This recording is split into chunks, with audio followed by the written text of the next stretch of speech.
There is a boat sitting in a marina in Florida right now that cost $250,000 the day it left the factory floor. And if you walked up to the dock office and asked to buy it, they would not charge you a single dollar. They would not negotiate. They would not even haggle. They would simply beg you to take it away, because that boat, that gleaming six-figure, once-in-a-lifetime dream, is now worth less than the rope tying it to the dock. And once you understand why, you will never look at a boat, a marina, or the word ownership the same way again. So stay with me, because the real reason is not what you think. It is not laziness. It is not a storm. It is not bad luck.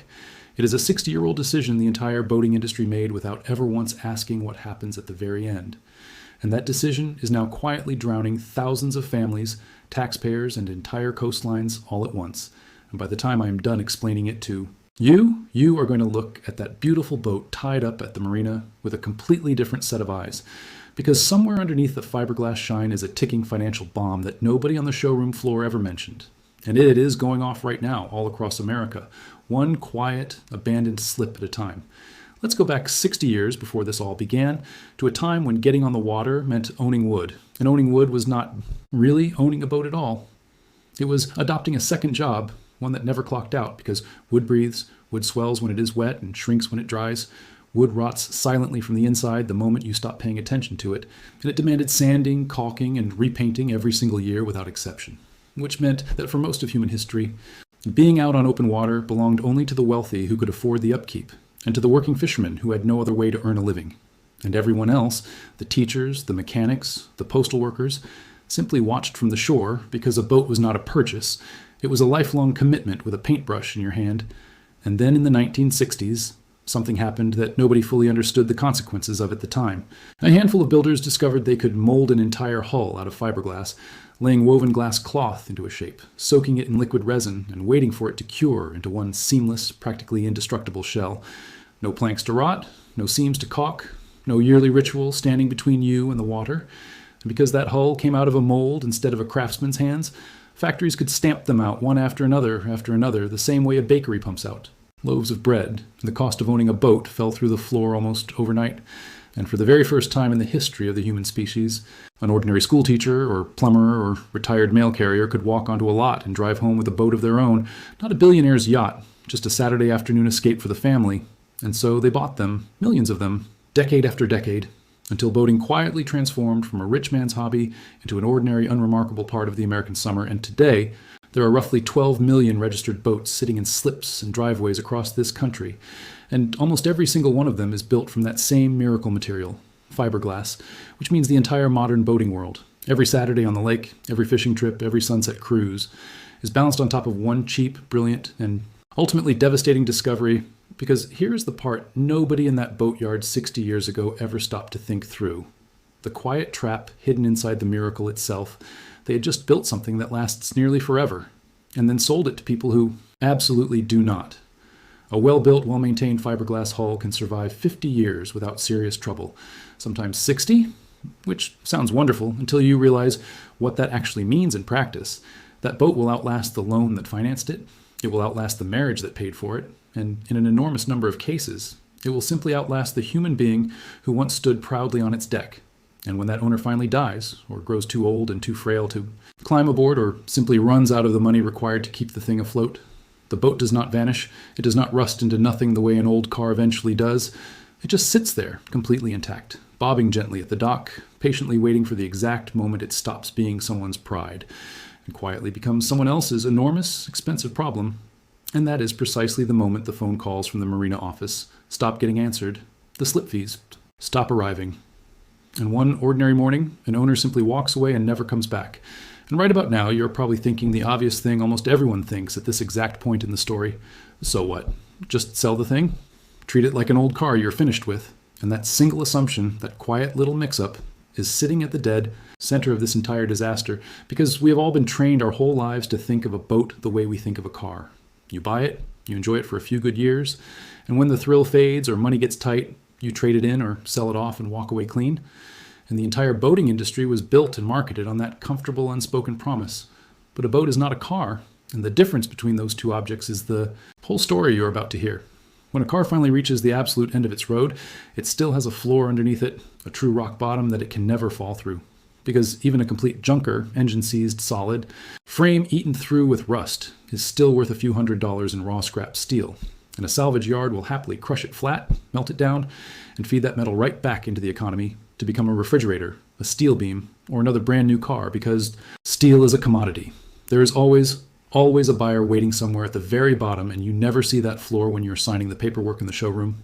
But it is there the entire time, quietly protecting every single car owner in this country from ever being truly, hopelessly stuck. And a fiberglass boat has no floor. Whatsoever, none. When a fiberglass hull finally reaches the end of its useful life, the material it is built from is worth essentially nothing to anyone on Earth. You cannot melt it down the way you can a soda bottle because it was never engineered to soften and reform. The resin cures hard and permanent with glass fibers locked inside it forever. And once it sets, it is set for good. You cannot sell it. It will not rust into anything useful. It will not rot quietly back into the soil. And it will not break down in any landfill on this planet within your lifetime, or your children's lifetime, or in all likelihood, your grandchildren's either, because that material was specifically engineered to survive decades of brutal pounding out on the open ocean. And it does exactly that job perfectly, long after every single human being on Earth has stopped wanting it around. And so instead of gently settling at zero the way an old car does, the value of a worn-out fiberglass boat keeps falling, straight through zero and down into the negative, into territory where the thing sitting in your driveway is now worth less than nothing because it will cost you real, actual money just to make it disappear. And the instant a boat crosses that invisible line, the entire math of ownership flips upside down on whoever happens to be holding the title. But even discovering that negative value was not the part that finally made people furious. The part that broke people was discovering exactly what it costs in cold hard cash to make one of these things vanish for good. So let's talk real numbers, because this is the moment this story stops being theory and starts being a bill with your actual name printed at the top, disposing of a worn-out boat.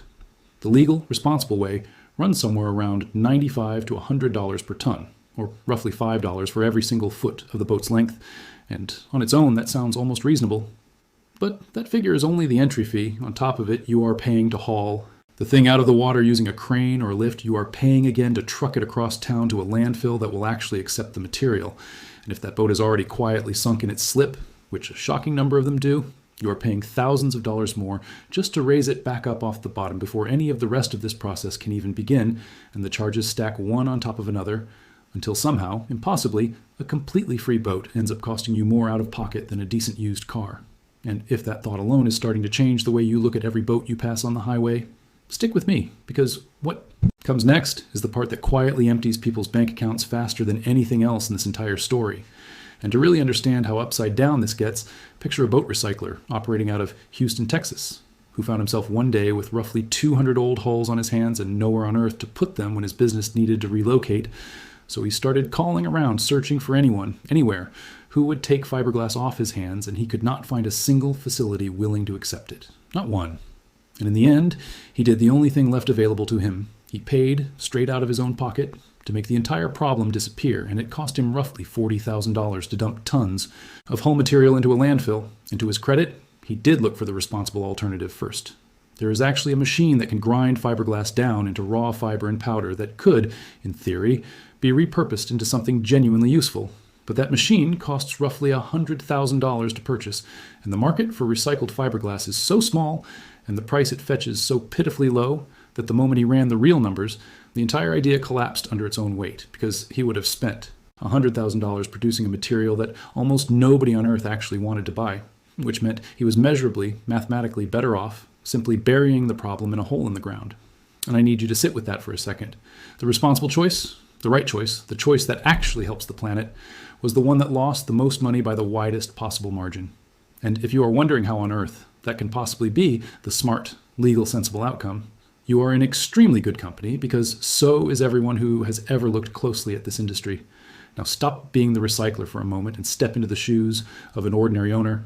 Instead, your boat is 25 years old, the engine desperately needs work, the gel coat is chalked, cracked, and falling apart, and every single broker at the marina takes one look and will not offer you a single dollar.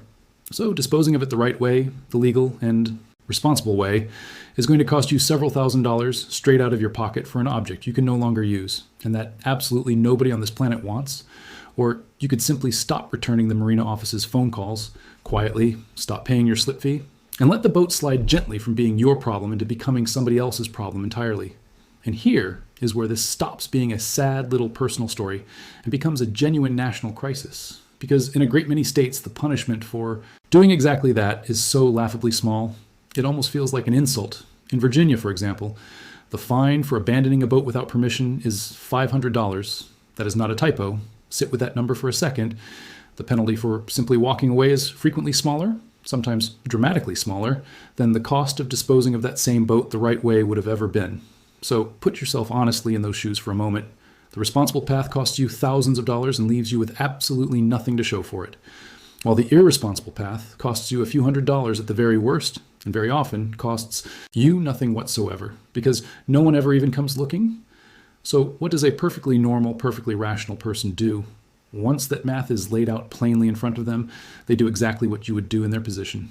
They walk, because the system, exactly as it is built today, does not merely permit them to walk away. It practically pays them a reward to do it.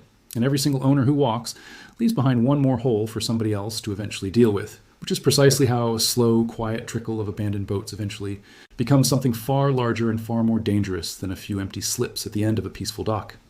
If you're starting to realize just how deep this problem actually runs, hit subscribe right now before you forget. Because every week I dig into the hidden financial traps the dealers and brokers never put on the glossy brochure, and trust me, the next part of this story is even bigger than what you've heard so far. For a long stretch of years, this entire crisis stayed exactly that. A slow trickle, an old wooden boat here, a forgotten hull there. The kind of nuisance marina owners grumbled about over coffee, but nobody actually lost sleep over. And then two enormous events collided at almost exactly the same moment in history, and together they turned that slow trickle into an absolute flood. The first event was the pandemic boom. You remember it vividly. Lockdowns hit, and suddenly every single person on Earth wanted to get outside and as far away from other people as humanly possible. And a boat became the perfect personal escape pod for families who could not travel anywhere else. So the boating market exploded straight up like a rocket. New boats were back ordered for over a year. Used boats sold for whatever the seller felt like asking that particular morning. Ordinary families were paying well over sticker price for a basic pontoon boat and counting themselves lucky to even get one. It was a full-blown buying frenzy. The exact kind of frenzy where common sense quietly slips out the back door and nobody even notices it leaving. And then, the way every single frenzy in human history eventually ends, it ended. People had genuinely convinced themselves. They understood exactly what their brand new boat was worth and would always be worth, and they were dead wrong. Interest rates climbed sharply, fuel prices became painful, and that gleaming boat purchased on a whim during the strangest year of modern American life began to feel heavier and more foolish with every single monthly payment that came due. And the red-hot market went stone cold almost overnight. And the chill in the actual numbers is impossible to miss. Through the first half of 2025, new powerboat sales across the United States fell close to 10% compared to the year before. Pontoon sales dropped almost 11%, jet boats fell more than 14%, stern drive boats collapsed a brutal 20%, and the used market sank right alongside them, sliding roughly 10% off its recent peak, which meant every single person who paid top dollar during the madness of 2021 went to sell during the cold reality of 2025 and learned the hardest possible way what their boat was truly worth. Once all the hype had finally drained completely out of it, and here is the second event, the quieter one, the one that made everything dramatically worse. The major shipyards were pumping out brand new models faster than at any point in recorded history. Grupa Beneteau, the company behind the well-known Beneteau and Jeanneau brands, rolled out 66 entirely new models in just 3 years, a 50% jump over their previous pace. And if you are walking into a showroom with cash in hand, that sounds absolutely wonderful. But if you're trying to sell an older boat at the exact same moment, it is a quiet disaster, because a perfectly good 10 or 15-year-old boat now looks downright ancient, parked beside all of that sleek new design, even when it remains in flawless mechanical condition. A buyer glances at the data dashboard, the outdated layout, the styling that screams of another decade entirely, and simply keeps walking toward the newer models instead, and a fair ordinary drop in value on many of them. These older boats now sits at 30% or more, with the truly aged ones blowing straight past that figure on their long, slow slide all the way down toward absolute zero. And even when a desperate seller somehow manages to find a buyer willing to overlook the dated styling entirely, there is a wall waiting directly behind that buyer. A wall most sellers never see coming until it has already crushed the entire deal flat. And there are actually 3 of these walls stacked as one behind the other. The first wall is the loan. Boat loan interest rates have climbed sharply, with the average new boat loan sitting around 8.5% in 2024. up from under 6% just 2 years earlier, and that alone cools plenty of would-be buyers right where they stand. But the real killer is, hiding underneath that number, most boat lenders flatly refuse to write a loan on any hull older than 15 or 20 years, which means your 25-year-old cruiser is not merely expensive to finance, it is very often completely impossible to finance at all. The buyer who genuinely wants your boat cannot get a single bank on earth to lend against it. So they would need to pay the entire price in cold, hard cash. And most people shopping in that price range simply do not have that kind of cash sitting around, and so the deal dies before it ever even truly begins. The second wall is insurance, and this is the wall that quietly broke the older boat market more thoroughly than anything else on this entire list. Insurers have grown harsh, almost ruthless, toward older vessels. They are at their absolute harshest anywhere near hurricane country in states like Florida, Texas, and Louisiana. Major insurance companies now demand a written hurricane haul-out plan before they will even give you a price quote. And rates in those waters have reportedly jumped around 30% for a genuinely old boat. And plenty of insurers will not even play the game at all. They simply say, no plan, no price, no coverage at any number you could possibly name, and a boat that nobody will insure becomes a boat that almost nobody can responsibly buy, no matter how badly they might want it. And the third wall is the inspection. And this is where most deals finally die for good. Any serious buyer is going to pay a marine surveyor to crawl through every single inch of that boat before closing. And on a 30-year-old fiberglass hull, that inspection almost always uncovers the exact same grim list of problems. Water that has crept silently into the deck and now sits trapped there, heavy and soft. Spongy spots underfoot where the structure has quietly begun to give way beneath your feet, bubbling and blistering across the hull below the waterline. An engine wheezing painfully through its final seasons of life. And the surveyor writes every single bit of it up in cold, brutally honest detail. The buyer's loan falls apart. The insurer backs out entirely. And the whole deal collapses right there on the dock before anyone ever even gets the chance to shake hands and stack all three of those walls on top of one another: the loan, the insurance, and the inspection. And you end up with a boat that is technically for sale on paper, but is in reality completely impossible to sell in the real world. And that is the quiet, brutal truth hiding behind that polite little phrase, nobody will buy it. And the cruelest part of this entire situation is the timing itself. That very first wave of cheap fiberglass boats sold to ordinary families back in the 1960s and 70s is reaching the absolute end of its natural life. At the exact same moment, the used boat market collapsed underneath it. Every single piece of this disaster had been quietly sliding into place for 60 straight years, and the owners caught in the middle of it had absolutely no idea what they were building toward. Now here is where this story stops being about money entirely and becomes about something far more dangerous, because an abandoned boat does not simply sit there politely waiting for someone, anyone, to eventually come and deal with it. It leaks. Most of these hulls still have fuel sitting quietly in their tanks, oil still in the engine, batteries slowly corroding away, hydraulic fluid still sitting in the lines, and a long, ugly list of chemicals that were never, ever meant to touch open water. And as the boat slumps lower and lower and the hull finally cracks wide open, every bit of that begins bleeding directly out, first into the marina itself, then into the river, then out into the open bay. And the fiberglass shell itself begins shattering into sharp floating debris that wrecks the propellers of working boats and clogs the very channels that everyone else on the water desperately needs to navigate safely. And this is the exact moment an abandoned boat stops being a simple eyesore and becomes a genuine physical hazard to every single other person out on the water. And then come the storms, which take this entire slow-motion disaster and violently compress it into a single catastrophic night. One hurricane alone can create hundreds of brand new wrecks before the sun even comes back up the next morning. When Hurricane Ike tore through Galveston, Texas back in 2008, it caused something like $200 million in damage to boats alone, and a hurricane does not gently lower vessels down to the bottom of their slips. It rips them violently off their moorings, hurls them deep into the surrounding marshes, drops them directly on top of one another, and scatters them across the shoreline like discarded toys. And overnight, a county that had a small handful of abandoned boats on its hands suddenly finds itself staring at an entire junkyard of them, half sunk, cracked wide open, and steadily bleeding into the surrounding water. And the original owners, on the rare occasion that anyone can even track them down at all, are very often either badly underinsured or simply long gone for good. And every single storm season piles even more weight onto a bill that this entire industry has been quietly refusing to pay for decades, always silently hoping somebody else would handle it first, and eventually, inevitably, the sheer overwhelming scale of the problem finally caught up with the people in charge. In 2025, the Boat West Foundation, funded through a grant from the National Oceanic and Atmospheric Administration's Marine Debris Program, launched what was officially billed as the single largest abandoned boat cleanup operation in American history. More than 300 abandoned boats were physically hauled out of coastlines, rivers, and harbors spanning 5 different states, 2 U.S. territories, and 1 tribal reservation. And just as critically, they launched the very first national tracking list simply to keep count of where all of these forgotten vessels actually are.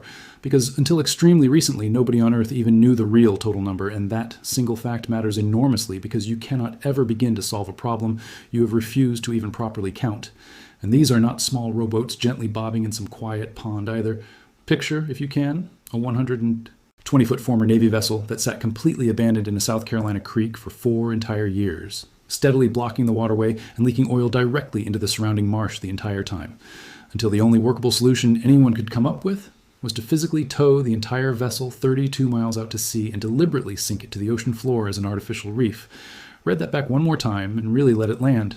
The official cleanup plan for some of these massive boats is to drag them out into open ocean and intentionally send them straight to the bottom, because there is genuinely, truly no better option left anywhere on the table.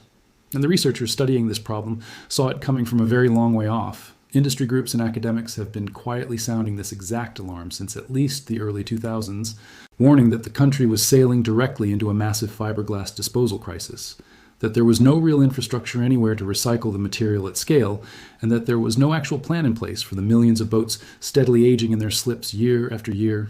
Reports landed quietly on desks, meetings were dutifully held, and for the most part, nobody holding the actual power to fix any of it ever bothered to act. For one simple, deeply human reason, there was no money to be made in fixing it, but there was real, tangible money in simply looking the other way. And here is the part that should genuinely knock the wind straight out of you. This is nowhere close to being purely an American problem. Over in the European Union, more than 100,000 fiberglass boats reach the absolute end of their working lives every single year. And of those, only around 2,000 are ever actually recycled. 2,000 boats out of 100,000?